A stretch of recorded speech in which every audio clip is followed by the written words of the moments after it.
के हाडोती जो भारतीय जनता पार्टी का गढ़ है और बीजेपी पैदा राजस्थान में हाडोती अंचल से हुई है और हमने वहाँ 55,000 के करीब वोट जो थर्ड फ्रंट के उम्मीदवार नरेश मीणा थे 55,000 वोट थे भाजपा और उनका जो अंतर है वो 100 वोट 125 वोट का अंतर है।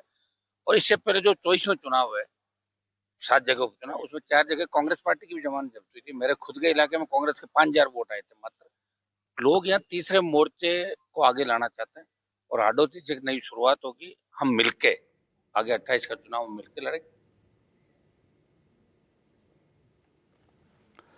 कैबिनेट मंत्री जोगाराम पटेल ने अंता चुनाव को लेकर कहा कि हम इस चुनाव में हार को स्वीकार करते हैं। साथ ही उन्होंने कांग्रेस के नेता प्रमोद भाया जैन को जीत की बधाई दी और कहा उन्हें उम्मीद है कि भाया अंता की जनता के लिए काम करेंगे, विकास को आगे बढ़ाएंगे।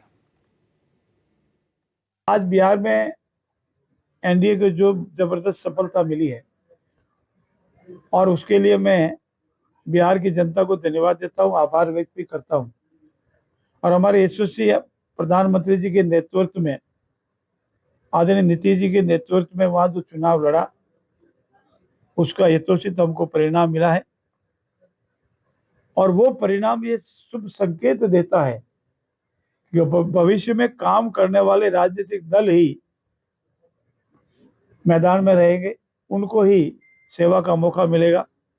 भ्रम की राजनीति करना, भ्रष्टाचार अपनाना, गलत बयानी करना, ऐसे लफ्जों का प्रयोग करना जो एक राजनीति को शोभा नहीं देता है। और मुझे तो ऐसा मानना है कि उनको भी आत्ममंथन करना चाहिए। जैसा हम अंता के परिणाम से आत्ममंथन कर रहे हैं, उनको भी आत्ममंथन करना चाहिए। तो इस बुलेटिन में मेरे साथ इतना ही। नमस्कार। और मैं ये कहूँगा कि जो जनादेश उन्होंने दिया है हमको, हम उसको सहर्ष स्वीकार कर रहे हैं। हमसे कई त्रुटि हुई होगी, हम उस त्रुटि का पूरा समीक्षा भी करेंगे कि कहाँ पर हमसे भूल हुई, हमारे संगठन में कहाँ कमी रह गई। हम उसका पूरा समीक्षा करने के बाद में और सुधार करने का काम करेंगे।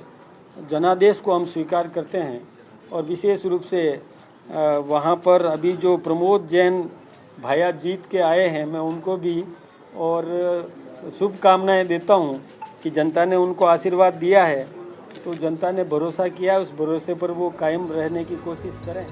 उपचुनाव में बीजेपी से कहां चूक हो गई? क्या बीजेपी से बड़ी चूक हो गई? टिकट देने में चूक हो गई? नए चेहरे पर दांव लगाया गया था? क्या धाकड़ वोटरों को साथ नहीं रख पाए? क्या लोकल लेवल पर अंदरूनी गुटबाजी थी? कांग्रेस को पुराने चेहरे से क्या फायदा मिल गया?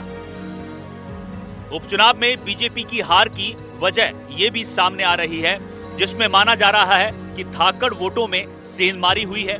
नरेश मीणा ने वोट काटे हैं, माली समाज के वोटर इंटैक्ट हुए, पार्टी में संभावित गुटबाजी देखने को मिली और मोरपाल सुमन नया चेहरा थे।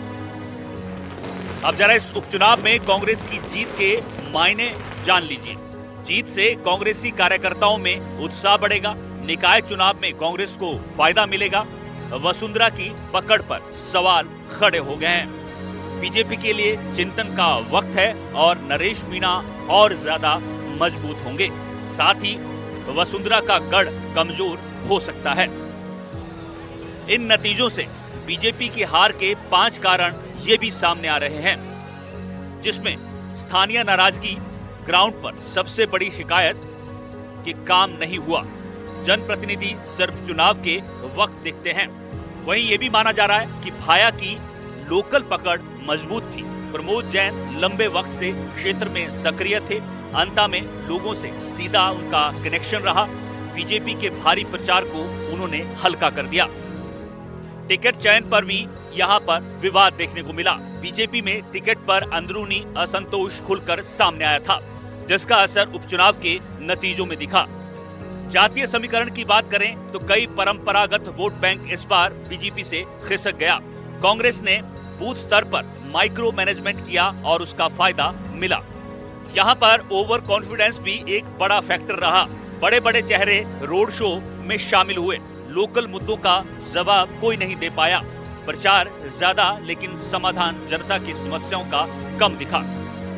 अंता का जनादेश साफ कह रहा है कि कि भारी भरकम प्रचार, बड़े नेताओं के दौरे सब बेअसर हो सकते हैं अगर स्थानीय मुद्दे अनसुलझे हों। कांग्रेस ने ये उपचुनाव जीत लिया, लेकिन असली चर्चा इस बात की है कि बीजेपी ये चुनाव हार कैसे गई। Bureau report, NDTV, Rajasthan.